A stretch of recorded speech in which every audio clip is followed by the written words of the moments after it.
This is a great question. Sorry, I'm mispronouncing your name. James McPine says, quote, if people have spent 10 years drinking or 10 years being addicted to social media or 10 years being addicted to video games, how is it possible for them to change, get rid of those desires, and live an intellectual life?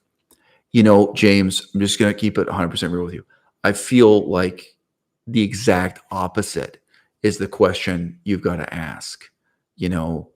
If you've been doing this for 10 years, if you spent the last 10 years playing this video games, how can you not change?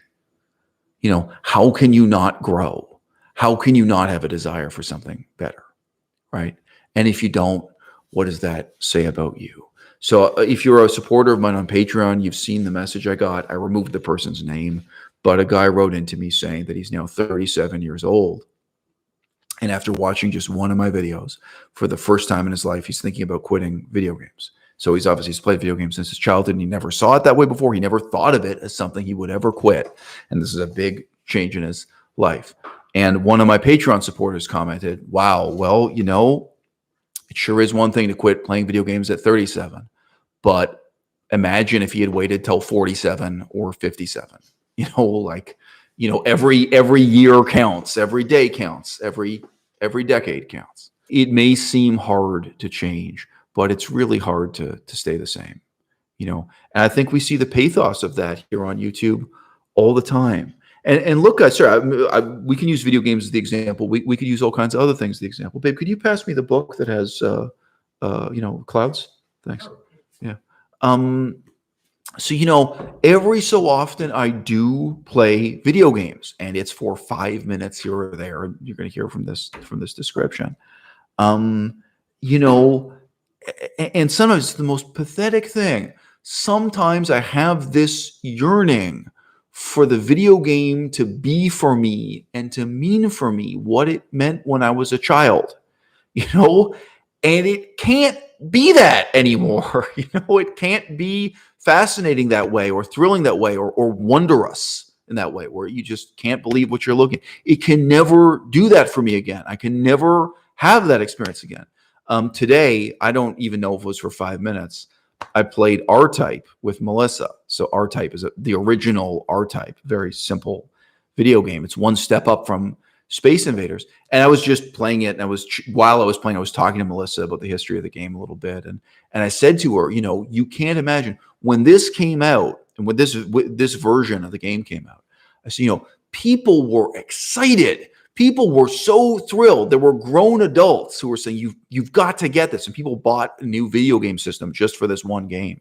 No point telling the whole story. So you can't imagine, and there were children who got a part-time job just to buy this game. It was so exciting.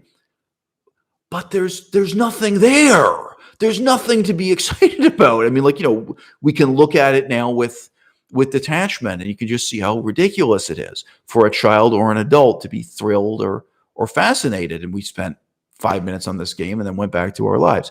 And you can see what I'm reflecting on. Okay. So I know it may seem hard to switch to doing something that's really meaningful, that has real outcomes. Okay. But it's also hard to stay the same. It's also a huge amount of effort to convince yourself that you still enjoy getting drunk at the same bar, that you still enjoy playing the same video games or just playing, video games year after year. It's hard to, as a human being, it's hard to stay still. That's just as much work or more than really moving and progressing. So obviously I'm not saying this to contradict you. I'm not saying this to disagree with you. In a sense, this is a kind of deeper agreement that says it's a lot of work either way. Okay, so guys, this is Aristophanes, the clouds. I'm thinking about starting a TikTok, just doing book reviews, to do short statements with this. Okay, so I just told you I can go back and play a video game that I remember from my childhood, and you get this terrible sense of vacuousness and hollowness and meaninglessness. I mean, another example of this would be Machiavelli. I don't know where Machiavelli is. Doesn't matter. They've seen Machiavelli before. It doesn't matter. They've seen the book before.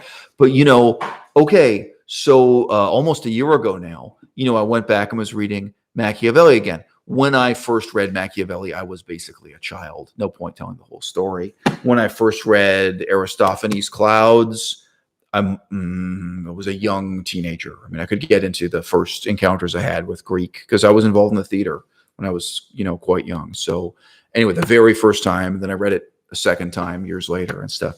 You know what? I can go back and read this book today, and it's more meaningful and it's more rewarding, and it's not just nostalgia. So we read this today and it mentions the political figure Cleon.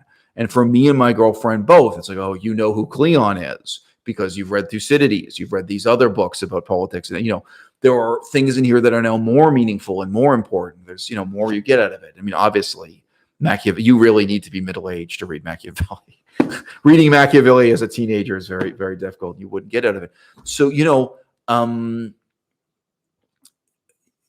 so James, you're right, but I'm right also. You're right. After 10 years of just playing video games or just getting drunk with a bunch of losers, we walked, no offense, but we walked past some guys doing that today. I joked with Melissa. I was like, oh, gee, sure wish I was like these guys. There were 3 guys standing around smoking cigarettes and drinking alcohol that we walked past.